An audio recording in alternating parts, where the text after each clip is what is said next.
I'm a few days away from my 30th birthday, and so it feels like a good time to share some of the lessons that led to me reaching millionaire status while in my 20s. Chances are, because you clicked on this video, you also want some level of financial freedom for yourself, and you're trying to figure out what to do and who you need to become to get there. And I think that this video can get you at least a couple of steps closer, because if we haven't met yet, my name is Lili, and I'm on this mission to help 100,000 people make $100,000. And I'm doing that by documenting my financial freedom journey and bringing you along with me. I'm not going to save my best lesson for last so that you watch the entire video. I think all the lessons are valuable, but I'm going to go ahead and give you what I think is the core lesson first, and that's to have an internal locus of control. Google's definition for this is the extent to which individuals believe they can control events of their own lives. And when I say it like that, it kind of sounds like superpower-y.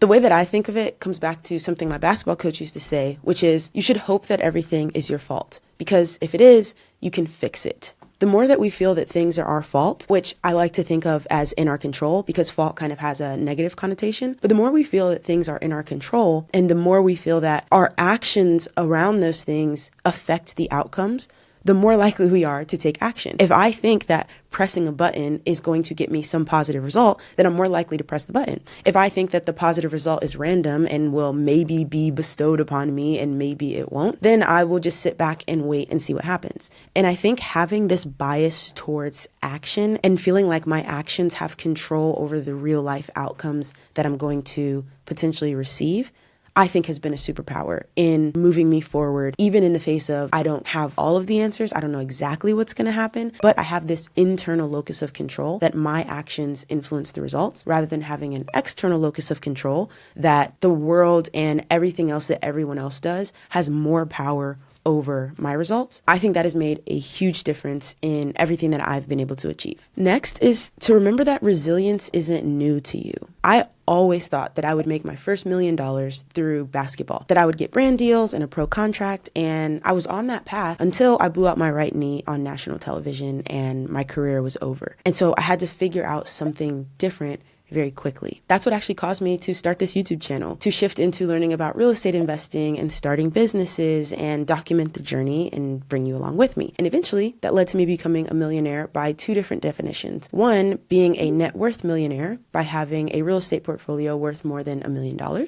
And two, becoming a cash millionaire by making more than $1 million in cash in my 20s through the other arm of my business, which includes my YouTube channel, my YouTube agency, which runs YouTube channels for other business owners, and through my financial freedom programs. But none of that would have happened if I didn't figure out how to push through that injury and the end of all of my basketball dreams. And sometimes I forget that I went through all of that and made it through kind of a very difficult personal obstacle. And when I do remember, it gives me strength to kind of make it through the next one. And so for you, you may not have had an injury or the end of a particular career path, but you have had a worse day. You have had the worst thing that has happened to you so far that you've gotten through. And so just remembering that and using that as fuel to get through the next obstacle that you're going to face can take you a long way. The third lesson is to decide what you're willing to give up. We spend a lot of time thinking about what we want to get, which I think is actually very important. And it's the reason that I created this free financial freedom calculator, which you can find linked in the top comment, which will help you outline what does your financial free life look like and how much is that actually going to cost. Because for me, I had this idea of I want to be a millionaire in my head,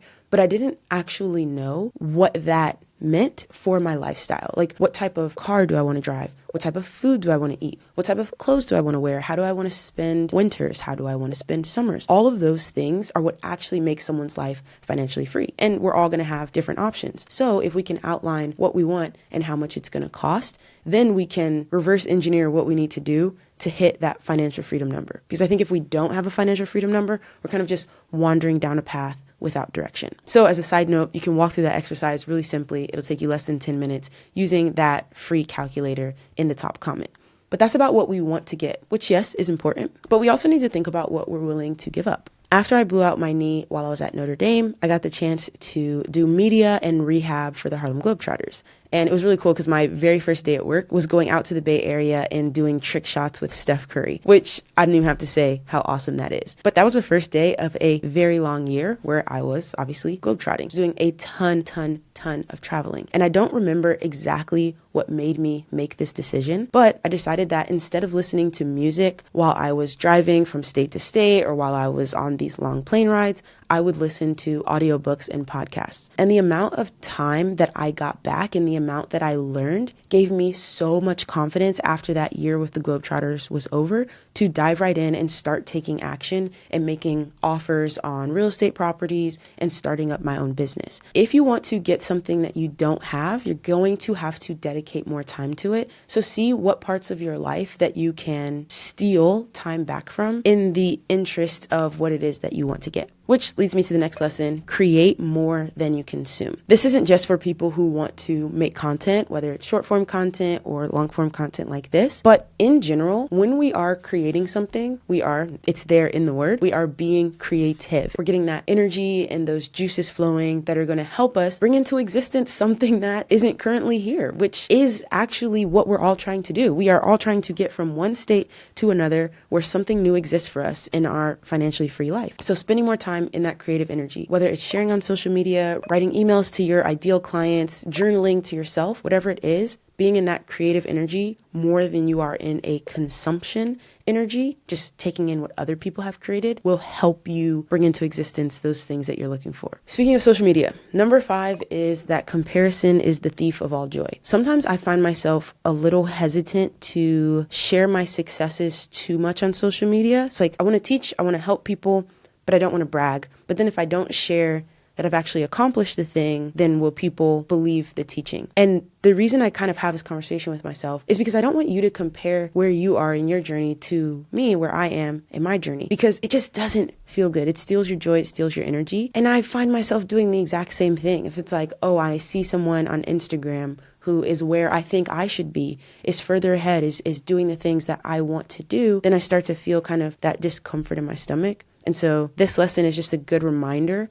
that comparison doesn't actually help us. It's not motivating us. It's stealing our joy. It's stealing our energy and preventing us from just running our own race. Next, we're going to talk about how to find directions so that you know where you're running in that race. But first, lesson 6 is to do it tired, or insert whatever common negative feeling you have that makes you not do what it is that you know you need to do. Whether it's do it tired, do it frustrated, do it unmotivated, do it stressed, just do it anyway. Because with the 80-20 rule, 80% of my efforts just been effort. They haven't actually made me a ton of money or gotten me a ton of views, right? 80% of my videos haven't gotten a ton of views. But the only way you get to the 20% of things that actually bring about the results is to just do it. You just have to do it 100% of the time, because you don't know what's going to be in the 20. You don't know what's going to be in the 80. And if we let the tired or the frustrated or the stressed stop us, then we just never get enough things out there to find the 20% that's going to work. So how do we find that direction? The first lesson is a warning, which is beware of the shiny objects. If you've heard of shiny object syndrome, where you have a puppy or a cat, they see a shiny object over here and they run to it, and then you shine the light another place and they run to it, and they're just bouncing all over the place. A lot of times at the beginning of our financial freedom journeys, where we're not exactly sure what's going to work, and so we try a lot of different things, not realizing that the trying of a lot of different things is what's stopping them from working. Alex Hormozy oftentimes gives the example of someone who just picks a task and does it for a very long time. Imagine somebody decides to get into woodworking when they are 29, and by the time they are 69, 40 years later, it'd be pretty hard to imagine that they were a bad woodworker with 40 years of experience. There are a lot of ways to make money. There's a lot of ways to find success. It's not really the choosing of one that determines whether it'll work. It's more so the sticking with it in a focused and deliberate way long enough to get good at it. Which is why number 2 in this section is that books are better. And as someone who makes YouTube videos, I understand that this might seem a little bit hypocritical, or I'm saying YouTube videos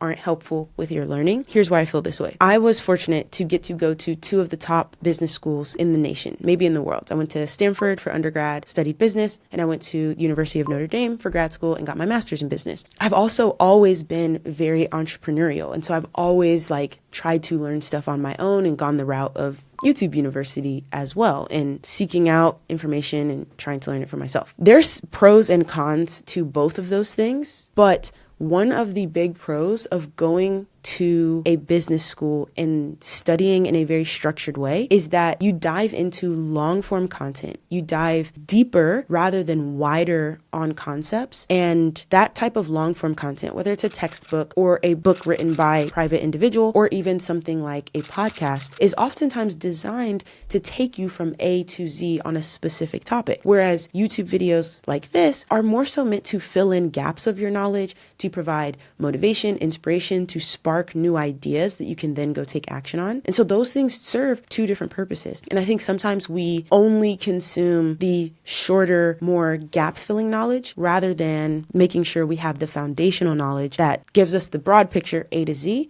and then we can build on top of that as well. Next lesson is that clarity lasts longer than motivation. If you're similar to me, you might go through these stages where you feel very motivated and then stages where you don't feel very motivated. And during those stages of motivation, it's really important that you take a lot of action to try to ride that wave of motivation as long as you can, because you know that it won't last. But you still want to be moving towards your goals during the time when you're not motivated. And what I found helpful is to use my motivation to get a lot of clarity, to create a plan with as much detail as I can so that non-motivated me can just follow the plan that motivated me laid out when she was at her best. And one of the ways that you can design that plan is to remember that focus beats features. I was recently working with one of my students that's on her path to building her business, reaching financial freedom. If you're interested in working directly with me, when you download that free calculator linked in the top comment on the thank you page, you'll see some of the events that I'm hosting where you can work directly with me.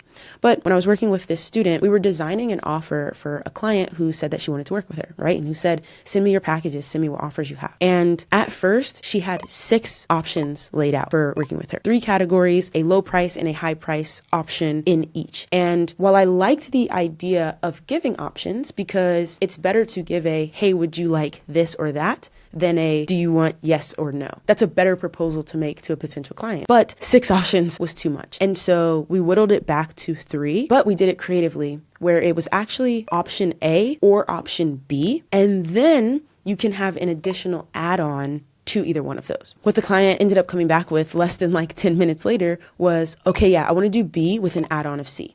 And so hopefully that helps you, because it's a common trap that people fall into of, I want to give as many options as possible, overcomplicating things, both for yourself to deliver on and for your potential client or customer to choose from.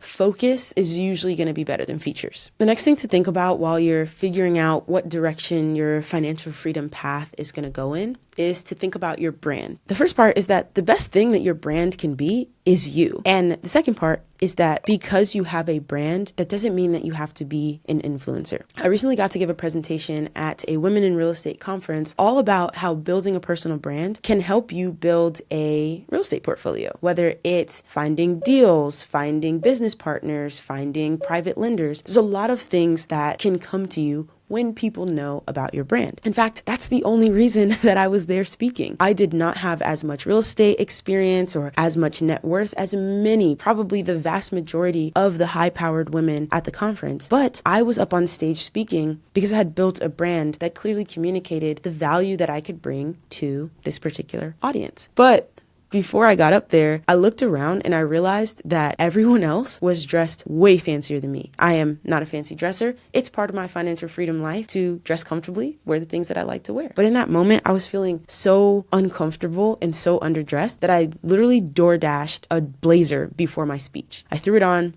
and I went on up on stage. And as I was looking out at the audience, I froze. And all I could think about was the itchy little seam under my arm. And I ended up just telling them like, hey, I got kind of nervous seeing all the other speakers dressed really nicely. And so I bought this blazer, but honestly, it's really uncomfortable and it's distracting me from what I want to say to you guys and the value that I want to give. And the audience just like laughed with me and were like, girl, take the blazer off, like wear whatever's comfortable. We just want to hear what you have to say. And so for yourself, whether you're on stage, whether you're in front of a camera, or even if you're just talking one-on-one to someone that's going to work with your business, potentially be a customer of your business, being authentic is the most powerful thing that your brand can be and communicate, because you want to work with people that want to work with you, which makes this the perfect time to go to the next category, which is money making. The most important lesson here is that revenue is not everything. When you hear people talking about, I made X amount of dollars, I made $100,000, I made $1 million, always have a light that goes off in your head thinking, is that what they made in terms of what what came into the bank account, or is that what they made in terms of what they kept, what was left over after all of their expenses? Because I have 100% been in the place where as a business owner, I've only been focusing on what was coming into the bank account. Like, oh my goodness, my agency made $10,000, $20,000, $30,000 this month, but not focusing on what was left over at the end. And the biggest thing that helped me with this was actually implementing a profit first banking system, which I do through the sponsor of this video, Relay Business Banking. It has completely changed my focus from not just understanding my revenue, but clearly understanding how much profit my business has and forcing my business to have profit. I have another video explaining how I organize all of my Relay accounts, which I'll link below in the top comment, as well as a link for you to open up your Relay accounts for free. But here it is in a nutshell. Whenever my business makes any money, $100, $1,000, immediately a small percentage of that has to go into my profit account, because the only reason that we want to be in business is if we can make a profit. If we can't, we're going to go out of business. So that's the first place that my money goes. And so for my income account, Relay then automatically transfers to my operating expenses, which is what I use to run my business, to pay my staff, to pay for software, whatever it might be. The next account that gets transferred into is my owner's compensation account,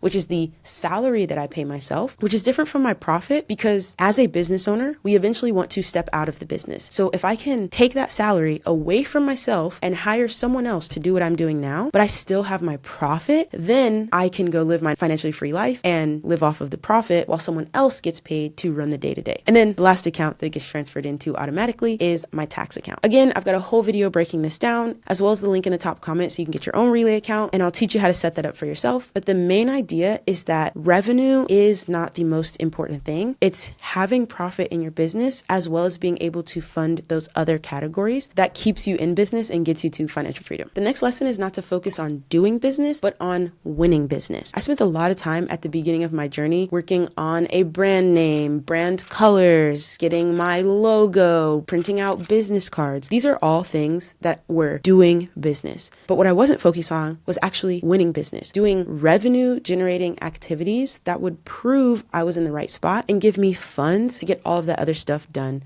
quicker. So start talking to people, making offers, have your business bank account set up so that you can be taking income correctly. And that should be your focus. Validate what you have going on, get income coming in by winning business, and then you can do all of the doing business stuff later on. The next lesson is to remember when you're thinking about your business idea that not all side hustles are businesses. The only thing that I would consider a true business that can get you to financial freedom is something that you can eventually step out of and it will continue working for you. For example, I was speaking to another new student recently, and I just asked her, what does your business currently do? What are the ways that you're making money? She told me that she was doing grocery deliveries as well as different tasks on an app like TaskRabbit. And we ended up categorizing those as side hustles because there was no way that she could replace her actions in that business and still be able to profit from it. She couldn't hire someone to do grocery deliveries for her and then she take a cut and then the app take a cut, right? That person would just go directly on the app and do it themselves. Same thing with the task activities. And so as you're evaluating your side hustle, ask yourself the question of, could I hire someone to replace me and do what I'm doing and have this still work and still generate income? For myself, this is kind of a weird question because I can't replace someone to do content for me, right? Like I can't hire someone to be Lili and talk to the camera. And so for this part of my business, it's not scalable in a way that will generate financial freedom where I don't have to do anything and I'll still have money coming in. But I can replace myself in certain spots. Like I replace myself as the editor. I replace myself as the person actually logging into YouTube, uploading the video and posting it. And then in my other business, my YouTube agency, I am completely replaceable because all I was doing was strategy work. And now I have a strategist on my team who I'm training up to take over everything. And I can step out of that, pay him what I was paying myself to do the strategy work and still have profit coming in from the business. A mistake I made at the start of my journey was focusing on how could I generate passive income. And I thought I would do that by getting rental properties. I thought that this YouTube channel would become a source of passive income, right? Like my old videos would make me money far after I filmed them. And that's true. But here's the problem. My very first day being monetized on YouTube, I made $9.19. And I was so hyped. I literally was jumping around celebrating with my family. But over the course of the year, that's only $3,354. And I spend way more than that, not just on this YouTube channel, but to live. there's no way I could live off that level of passive income. And that's why I think that passive income is an overrated place to start, because it takes so long to set up, and the value isn't in getting a ton of money through your passive income. And you living a financially free life is probably not going to happen because you spend a ton of time and a ton of effort building up passive income to the level where you can actually live off of it. It's probably going to happen because you make active income, which I made through wholesaling, through working with clients, through running YouTube channels for people, and then investing that money in things that are going to generate passive income. So for me, passive income is just the icing on the cake. I want active income, massive income that's going to quickly get me towards living that financially free life. One of the biggest lessons I've learned is to not oversell. Don't overpromise, because it is far better to tell your client, hey, I'm going to deliver 5 cakes per month, right? If you run a bakery and a delivery shop, right? I'm going to deliver 5 cakes per month. And they're like, okay, great. I'll be happy with that. And then you deliver 6 or deliver 7, rather than pushing it to the utmost of what you think you might be able to do and saying, yeah, we can definitely deliver 6 or 7 because you want to win the sell. And then you're either so stressed trying to do that, or you fail on doing that and then you underdeliver. It is far better to undersell, overdeliver, because so many people in today's economy are just overselling, making these huge promises that people are like, yeah, that's not going to be real. But if you just make like one simple promise, like, hey, this is exactly what we're going to do for you, and I'm 100% confident we're going to get it done, that's just a much better place to come from, where you come off as more authentic and you give yourself the chance to beat that and give that person a wow experience for working with you, rather than a letdown because you overpromised at the beginning. Another mistake I made at the beginning was to try to over automate or over AI. And this is one of the most common questions I get with new students is, how can I use AI or how can I use automation in my financial freedom journey? Because either they're low on time, which makes total sense if you're trying to transition into building your own business while you're working your current job, or they have less confidence that they don't know everything that they need to know yet to build a great business. All completely understandable. And I made this mistake too. And it was a mistake for 2 reasons. First, when you are just getting started, you're going to change how you do things so often. So if you set up an automation that's like, yeah, this is our 3-step process for responding to emails, your process is going to change next week. And so you're going to spend a lot of time re-automating and refixing these things before they're set. Which leads into the second mistake with this, is that you don't yet know enough to depend on AI or your automations to lead you in the right direction. You should be changing quickly. You should be learning and implementing. And I think if you have like a complete system that's just running it for you, it takes the learning off of your hands. It takes the move fast and break things type of energy that you should have when you get going. It takes that away and makes you rigid. So I had set up a lot of automations that I was using early on in my business, but I realized that most of it was just holding us back. And now we try not to automate anything that we haven't already been doing the same way for 6 months and gotten it completely optimized to a place that we're really happy with it. Which brings me to number 7 in this section, which is that volume of inputs is going to solve a lot of those problems that you're having early on, simply because you're going to be getting more reps. You're going to be getting more shots up. When people ask me for help in their real estate journey, it's often because they are not getting the response that they want to the offers that they're sending out, or to the number of real estate agents or potential business partners that they're talking to. And when I ask, okay, how many offers have you made in the last week or in the last month? And they say 5 or 10, that is just a volume issue. And sometimes I feel bad about it, but I have to say, like, come back to me when you've made 100 offers, and not 100 offers over a year, but like 100 offers this month. And then we'll have enough data to actually diagnose the issue. So if you're feeling stuck, or like you're not sure if this thing will work, like 100 is a good number. Just like get more reps. And then throughout that process, you'll either start finding success, or it'll become very clear what's going wrong. All right, once you're in it, you start making money and you want to keep this going and scale it to the place where you're reaching that financial freedom number that the calculator gives you, not just stuck at $1,000, $2,000, $3,000 per month. How do you do it? The first is to make decisions one time. When I signed to go play basketball at Stanford while I was still in high school, my coach told me that when I arrived on campus, if I wanted to play as a freshman, let alone start as a freshman, I would need to be a lights out 3-point shooter. And so my parents helped me kind of develop a plan and a training regimen of how I would get there. And it involved waking up at 5 a.m. every single morning and going and getting like 300, 500 shots up before school started, because I still had practice and all these other things later, but I needed to develop this new skill. And one of the most helpful things that my mom said to me was, let's just decide if you're going to do this for, 1 semester, 2 semesters. Let's just decide once now. Just Think about it. Does it feel like it's going to help you get to where you want to go? Because if you wake up every morning at 5 a.m. and try to decide then, you won't last. Because that moment of action is where we have the least willpower. The moment of decision is where we have the most. And so if we can just try to trick our brains to not ask ourselves in the moment of needing to do the thing, needing to wake up early, needing to read the book, needing to make the cold calls, if we can just don't even consider whether or not it's something that you want to do, you already decided once. Now we're just following that decision and we're not renegotiating it with ourselves. Another huge part of executing is going to be working on your business versus working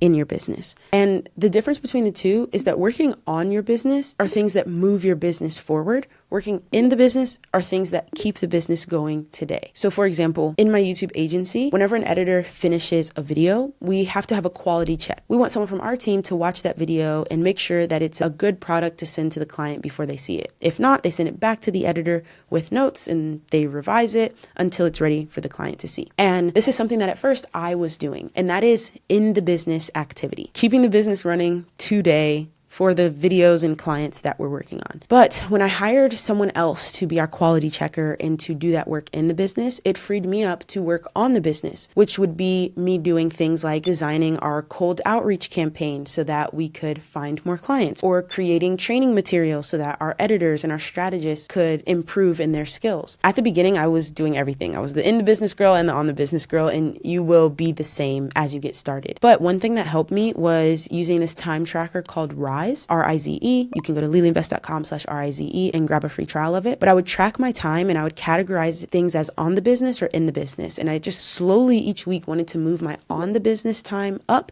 and my in the business time down. Which brings me to lesson 3 of this section, which is to know your numbers. Another thing that Rise helped me realize was that I was spending way too much time in meetings, and that wasn't allowing me to have deep work sessions, because I would have a meeting at 9:30 and then I would work for 45 minutes and have another meeting, and then I would work for 30 minutes and have another meeting. And I was just task switching way too much, and I was spending too much time in unnecessary meetings. But I didn't realize that until I got my weekly recap from Rise, where I spent my time, and just seeing that in front of me made me change things. So I cut about 50% of the meetings I was doing, turned those into emails or Loom videos. And then the other meetings that I did need to keep, I just chose 2 days a week. That would be my meeting only days. And then the other days of my week would be no meeting days. And those types of changes don't happen if you don't know the numbers of how you're spending things like your time and your money. On the topic of numbers, here's 2 more lessons. You won't really know what's going right or wrong until you do something 100 times. When I started this YouTube channel, I just committed to making 100 videos before I quit. I could have said 1,000 subscribers or 100,000 subscribers, but those are output numbers. They're things that come as a result of what we do. The input is just making the video. That's all that we can control. And so when you commit to an input number, you then want to measure it. You want to track it. And I like to track it on pen and paper or on a whiteboard, because what you measure is what's going to end up mattering and where your focus is going to stay. And that's what's going to move you forward from one day to the next. You'll also move faster if you specialize.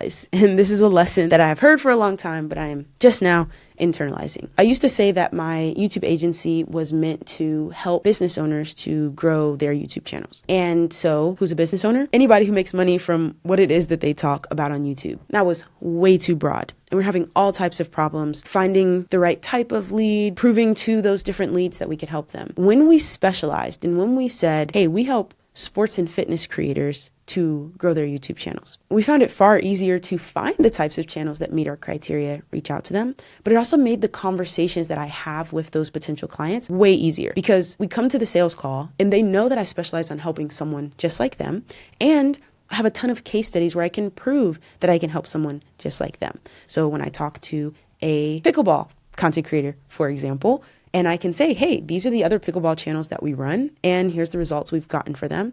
It's a much better conversation than when an accountant would come to me and say, hey, can you help me grow my accounting YouTube channel? And I'll say, yeah, probably. I've done it for a pickleball creator. I've done it for a restaurant. I've done it for a real estate agent. And they're just like, okay, what does that mean for me? So it may feel like you're narrowing your opportunities when you specialize, but what you're actually doing is increasing the chance that you're going to get a yes and that you're going to be able to get results. And that's what's going to help you grow faster. And so I'm trying to also get that through my head. So, all right, if you're still here at this point in the video, drop some happy birthday wishes in the comments, and I'll reply to your comment with a link to a present for you. But let's go ahead and and talk about the last section, which I think is probably the most important part that will take you from being a side hustler or being someone who's self-employed to being a business owner that has financial freedom. And that's building a team so that you can get back that time and location freedom in addition to the financial freedom. The first key here is that you shouldn't be the expert on everything. For your first hire, you will have to consider if you want to bring someone on who is going to be more of an assistant, who is going to take some of the more menial, time-consuming, but low expertise needed tasks off of your plate.